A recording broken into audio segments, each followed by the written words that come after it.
You've probably seen pictures of the mob which stormed the American embassy in Saigon, desperate to find a way out in the final hours of the Vietnam War.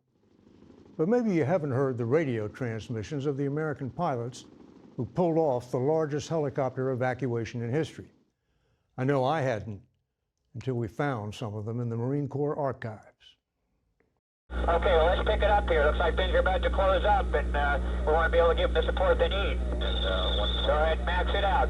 That's the airborne commander directing helos into both the embassy and Tan Son Nhut Airport outside Saigon to pick up hundreds of Americans and thousands of Vietnamese. Roger, find out for sure how many aircraft Alamo needs at this time. Alamo is the call sign for the airport, which was being shelled by advancing North Vietnamese troops. Okay, they're on the way with their feet wet at this time, and we'll have them as soon as possible.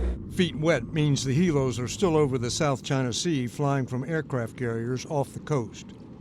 Okay, 2 more 53s as soon as possible. 53s are CH-53s, the largest of the helicopters. Okay, I understand. Dash 1 and Dash 2 are fully loaded. That's a roger, then we got a big load again. Copy, about 60 per air, at least. 70 helicopters shuttling between ships and shore. Everything's blinking and turning. Please pass to all aircraft coming inbound. They must come on with a rotating beacon. On to final. We're out of power with aircraft trying to land on each other. 2 Marines at the airport have been killed by North Vietnamese shelling, and the helicopters are in danger of being shot down.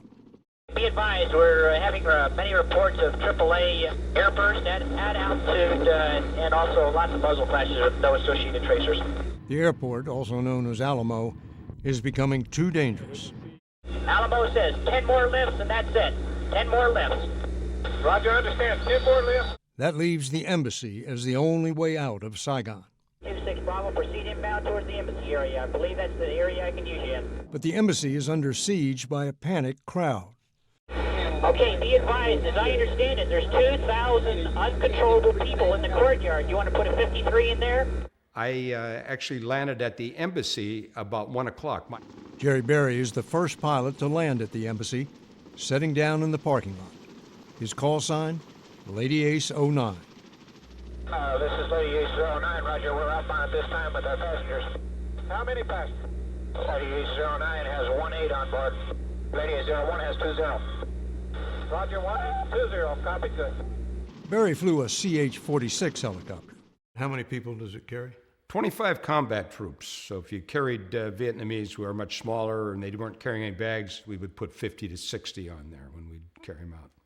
The CH-46 is light enough to land on the embassy roof, opening up a second landing zone inside the crowded compound. Land on the rooftop of the embassy, over. Up on the roof, an attempting target. Also felt that there was probably a lot of North Vietnamese that had infiltrated the city earlier. I felt we could have been taken out probably if somebody wanted to at about any time. It was very, very scary when you landed on that roof and you could see all those people down below. The rooftop is also where Marine guards are burning mountains of classified documents. The embassy's got a large fire on the rooftop at this time. They're loading people at this time. Lady H-14 is in it. Glitches are inevitable. The last 2 that went in there on Swift 2-1 flight, no one got aboard. There was nobody on the rooftop. The helos don't have time to wait. A helicopter has so much flight time. You could only fly a CH-46 about 2 hours. It's about 40 minutes each way from the ships to the embassy, not counting the time it takes to load. I was unable to make any contact with anybody that gets on into any of the zones. I'm now bingo fuel. Bingo is pilot talk for low on fuel. But now the weather gets bad. It's about 7:30, 8 in the evening. Weather comes in and it's going a little slower. We got bad weather in the area. Are you above or below the cloud deck at this time?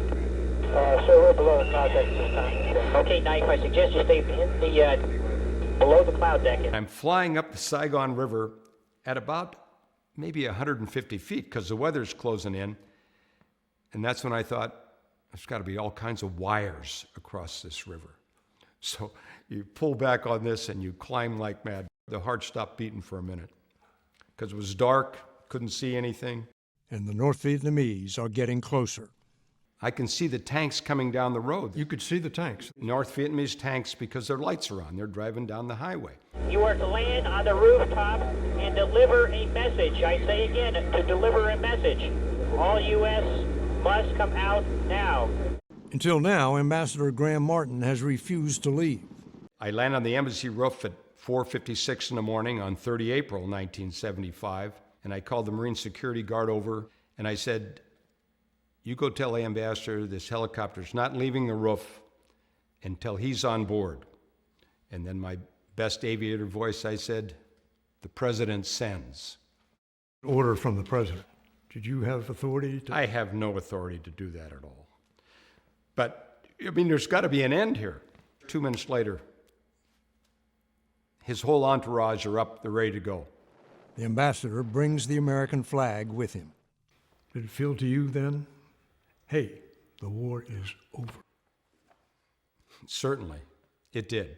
You go through this thing in your brain right away was this all for naught? Did we lose the 58,000 plus Americans? Hope for something. Barry flies the ambassador to one of the ships offshore, only to find that the war is not over. Well, now you have to go back and get the Marines. We've got Swift 3-3 and Swift 2-2. Choppers going into the embassy to pick up the last Americans there. There should be about 33 to 35 of them left. The Marines who guard the embassy are barricaded on the roof. We thought for sure that we were going to be left there, kind of swallow hard, you know, because by that time the tanks were passing by from the Vietnamese. Juan Valdez, now 87 and in assisted living, is the sergeant in charge. Jerome Thomas is one of his Marines. The question that was going through everybody's mind was, should we fight or should we surrender? And everybody there to a man was like, we're fighting, you know, because Marines never surrender. We were there for 2.5, maybe 3 hours waiting, and then all of a sudden, at a distance, we saw 2 choppers coming back. According to the count they gave me, it should be 2-5 remaining. I'll tell you, Wes, it looked like more than 25 down there to me. I recommend that you pick up as many as you can when you go in. We had an underestimate on report before, and this is why we had to scramble YouTubers. So try to pick up as many as you can, and also when you come off, give us a good head count of how many is left for 2-2 to pick up. Roger, we'll do what we can. We better pick up 22 on board, and there's 10 left for Swift 2-2 to pick up. Actually, there are 11 left to be picked up by the final helo, Swift 22. All souls on board, all souls on board. Understand, 11 packs on board with the commander. I was the last one to go aboard. Swift 2-2 says he is out with 11 packs on board, including the commander. All the Americans are out. That is it.